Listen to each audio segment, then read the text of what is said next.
Okay, when we start talking about quantitative easing, I want people to understand in this nation how money is actually printed and then how it gets into our supply system. Because that's why we're doing it, in order to help our economy, right? The US Treasury is actually the agency responsible for printing our money. Right now in our economy, we have 1.3 trillion US dollars. That's what's in currency right now as of January 2013.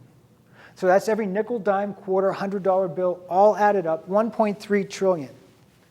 If you ask Americans what their bank statements are, what they have in their investment accounts, their savings accounts, their checking accounts, add it all up, what they think their net worth is, our entire nation believes they have between 8 and 9 trillion. Well, there's a little bit of a difference there, isn't there? That's all that's printed. So where is this wealth? Well, this wealth actually just sits on servers as zeros and ones. It's just data on computers, keeping track of who has what. The debt for the nation is 17 plus trillion. Okay, so we actually only have 1.3 trillion printed in circulation. We think we're worth 8 to 9 trillion, all of the Americans added up with their savings account. We have debt of 17 plus trillion as a nation. Yeah, that sounds kind of bad. Well, it gets a little worse. Do you realize that we have over 200 trillion of unfunded debt? What's unfunded? Well, unfunded means that my military retirement pay, I'm not collecting it yet, and I won't collect it for a few years. But it's debt that's coming. The Social Security payments of every American.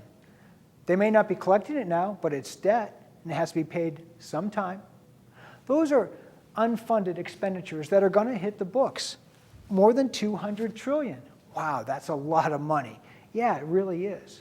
But it even gets worse. Do you know, and I won't even put this up on the board, the top 5 US banks, on their books, 279 trillion with a T, collateral debt obligations. Those are all the mortgages that aren't doing well. And because of mark-to-market, and that's a pricing mechanism, I won't get into it, they're bad assets just sitting on the books right now.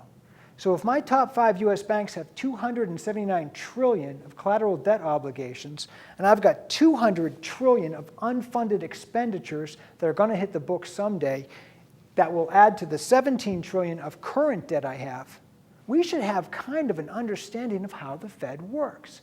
So let's talk about that. When we talk about the Fed and quantitative easing, what we're talking about is having liquidity in the market. We're actually going to print money and put money into the market. Why do we do that? Well, we're creating this money to go into the market to stimulate consumer spending. How does it all work? Well, right now, we don't have any money, right? We're in debt. So what the US Treasury does, the US Treasury issues US Treasury bonds. Those bonds are then sold overseas or domestically, and when they're sold, that creates money. So in my example here, we will sell US Treasuries to China, who we already owe 1.3 trillion to. They in turn give us money for those treasuries, and then the US Treasury gives that money to the Federal Reserve. Okay, that sounds great. What is the Federal Reserve? It must be a part of the US government, right? No, it absolutely isn't. The Federal Reserve is really a central bank. What's a central bank? They are large private banks. They in no way have anything to do with the federal government. What you and I have just done, by issuing those US Treasuries to raise money, we have increased our debt. That is an IOU on every American living in this country. Those are debts our children will have to pay off. But that money doesn't sit at the US Treasury. The US Treasury then gives it to the Federal Reserve, which are private banks. They get it for 0% interest. The money's just given to them. From the minute it hits the Federal Reserve, it starts earning money on the billions of dollars we give them. The Federal Reserve then will take that money and push it out to its 12 regional federal banks. There's 12, I didn't write out 12, but there's 12 of these regional banks throughout our country. And while that money sits at the regional banks, it can earn interest. And eventually, those regional banks can push that money down to retail banks. So at the retail bank level, that's where you and I can go in and get a loan, get a credit card, get a car, buy a house, buy a boat. And then we pay interest on that. Who do we pay the interest to when we borrow that money? Well, the retail banks, who then share it with the regional banks, and the private banks. They're all making money on our loans. But consider this, as a citizen, didn't I actually take out the IOU on that money? You're making a lot of profit on my money as a nation, and then giving it out to our citizens through retail banks. That's one of the concerns people have with the Fed when they say we should really audit the Fed. It is, in fact, just a private corporate bank, and lots of private corporate banks throughout the world, actually. What are they doing with our money, and how much money are they making? And are we really doing quantitative easing? We are giving the banks the resource they need to make money. Money takes money to make money. How do banks in a traditional method raise money?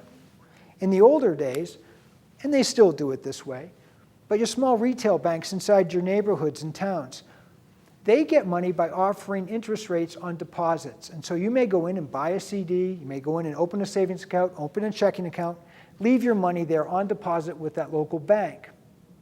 They in turn give you some interest for that. But they're going to borrow your money, not all of it, but they're going to take a percentage of it and then turn around and make loans to other people in the community. Well, it's hard for big banks to get billions of dollars of deposits, right? Isn't it much easier to have the US government give you billions of dollars? That's a way more efficient business model at bigger scale. That's what concerns me and a lot of Americans.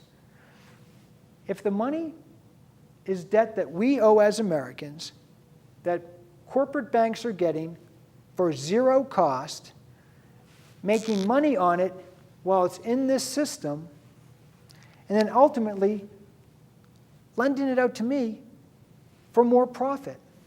Some people would say, and we've had 3 Federal Reserve banks in the past. This is the third one. This one we have now in the US was established actually on Jekyll Island in 1913 here in Georgia. But we had 2 more before. A lot of people have never been fans of central banks for this reason. They feel that the banks have too much vested interest to get money given to them at 0%, the resource they need to make a profit. Now, I'm not going to say that's a bad thing, but I'll make you think of it another way if you don't understand how that is creating debt for us and profit for them. Imagine if we went through this example, and instead of dealing with the Federal Reserve as an organization that makes money with money, what if we had something called the Federal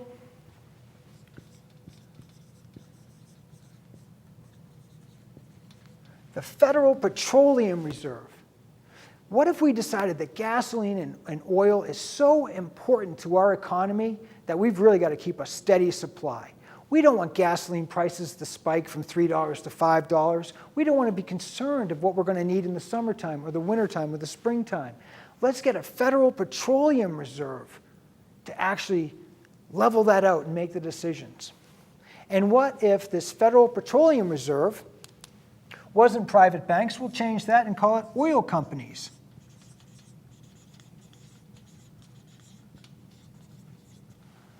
Wow, okay, so I've got a non-federal agency called the Federal Petroleum Reserve that's going to do this great thing for me.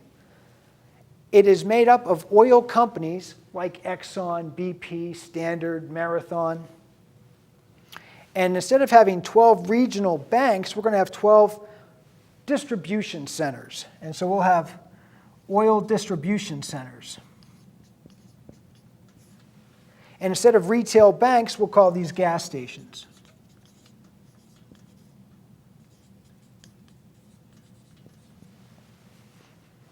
All right, that's how that would look. Well, where would they get the oil, the resource they need for their business plan? Because currently, right, oil companies, they go out, they explore, they find oil, then they put up rigs, they extract it, and then they refine it, and then they actually distribute it at their own expense to gas stations. That's how they make their money. But under here, we don't have to do all that. I don't have to go find the oil. I don't have to go extract it. It can just be given to me for free. Now, this doesn't really exist, right? It's just an example. How would that work? Well, we wouldn't have the U.S. Treasury. We would call that the Department of Interior.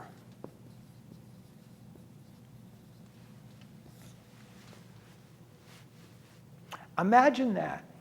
If we had an agency made up of private companies that could come to the federal government and say, you know what, give me oil. Go to your land reserves, pump up the oil reserves, give them to us, and what we'll do in exchange is we're going to push it all the way through our distribution center and sell it to Americans for a profit. And in exchange, you'll get a stable economy, at least with regards to energy. Now, what if the Department of Interior says, hey, you know what? You've asked for more oil, but I don't have any more oil. Kind of like we don't have any more money right now. Well, that's okay, they'll say. Go out and borrow the oil. Borrow the oil. Yeah, cut an IOU to China and have China send us oil. Okay. Now, China at one point has to say, wait, you're borrowing oil from me, but I know you can't pay back with oil because you're out of oil. Kind of like money. You're borrowing money from me, but I already know you're broke. And you keep coming back a lot.